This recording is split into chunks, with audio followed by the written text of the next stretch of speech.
Zdravo svima, dobrodošli na kanal Kuhaj i peci. Danas za vas pripremam jedan brzinski kolač, izuzetno ukusan i vrlo jednostavan. Pravimo kolač sa malinama, kako će se zvat, o tom potom dok završim sve vidjet ću šta ću da dobijem ovaj put. Svaki put eksperimentišem, ali ovaj put mora da bude nešto fantastično jer imam jednu specijalnu gošću pa da je iznenadim. Uglavnom danas radimo jedan bućkuriš. Vrlo jednostavno, kako rekao, pripremamo kremu sa pudingom, kuhamo, standardno ide tu maslac, znači krema mora da bude top.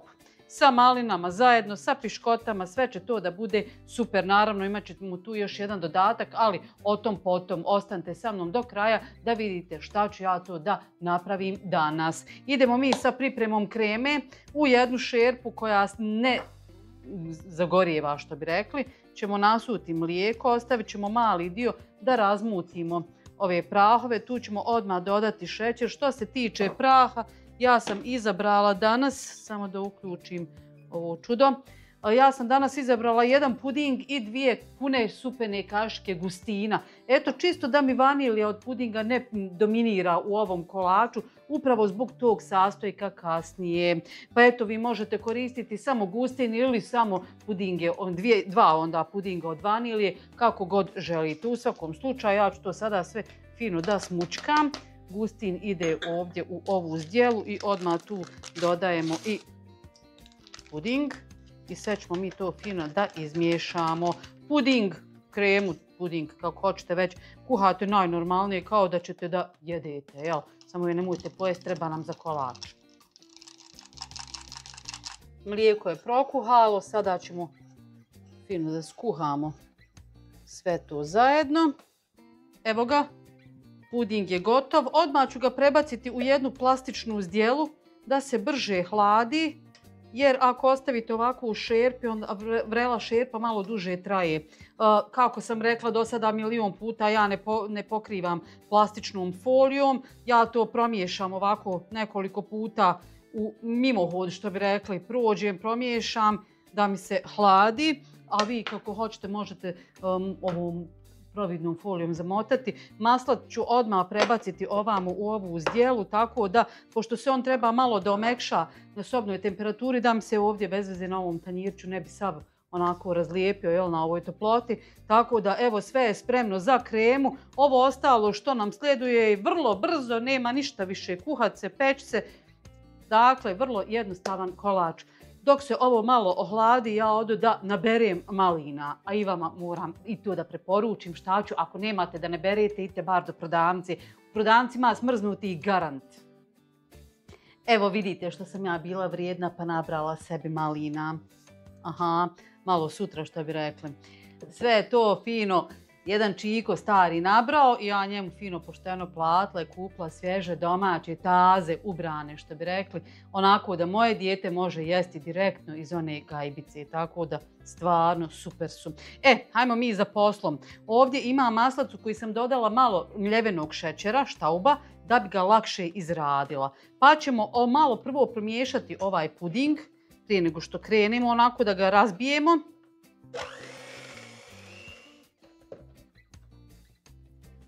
Odmah miksate i maslac. Nema potrebe ništa da perete, sve ovo ide u jedan kolač. Dodat ću prvo jednu kašiku pudinga, da malo to razradim, pa ćemo dodati ostatak.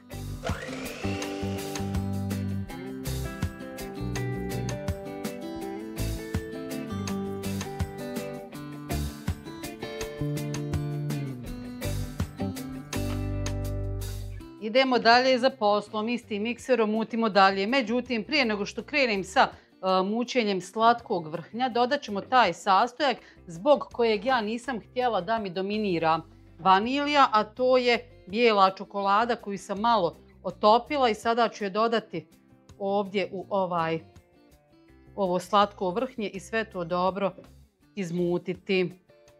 Ipak sam oprala mutilice za šlag da ga ne bi zaprljala, da imamo fino čist šlag sa čokoladom. Sad ćemo dobro da izradimo to.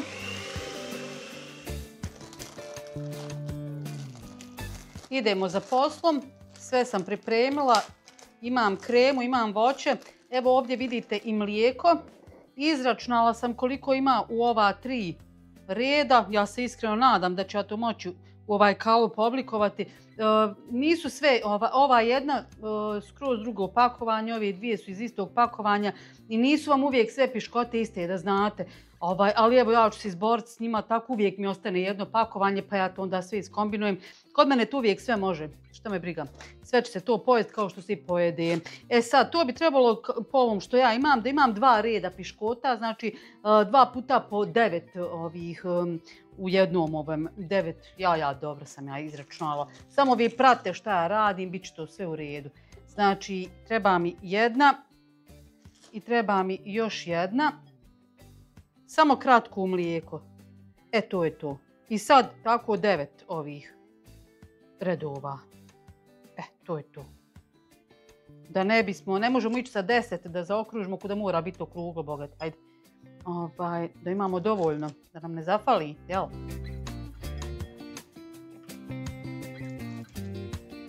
Žutu kremu podijelimo na 2 dijela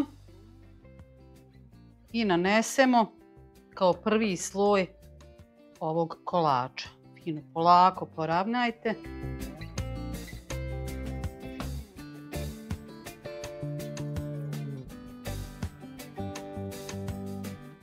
A sada idemo sa voćkama. Redajte ih kako hoćete. Evo, ja ću redat dokle bude imala živaca, onako fino, znate, lijepo, elegantno, kulturno ko bajagi. Dok ih na kraju ovamo dio samo ne nabacam. Valjda neću. Evo, stvarno sam si dala truda. Izgleda li ovo lijepo, ha? Što kažete? Ma super, malo su se neke nakrivile, naherile, nema veze. Sada dodajemo pola, gdje mi je ona druga špatula, pola količine ovog bijelog krema to jest šlaga sa čokoladom. Vjerujte, znači da je to super kombinacija. Sad ne mogu baš tako puno, moram pomalo, zato što će sad maline da bježe. Pa ih malo pritisnite dole. Ovo ćemo ostalo ostaviti za kraj. Sad polako. Džaba sam ja njih damski redala kada sam ih sve satrala dok sam nanijela šlag. Ali šta nas briga, sve će se to da pojede. Idemo dalje, sljedeći red piškota. Sad gledam gdje sam ih redala, valjda ovdje. Isto ćemo, tako nam je ispalo toliki broj, taman ćemo imati za 2 reda.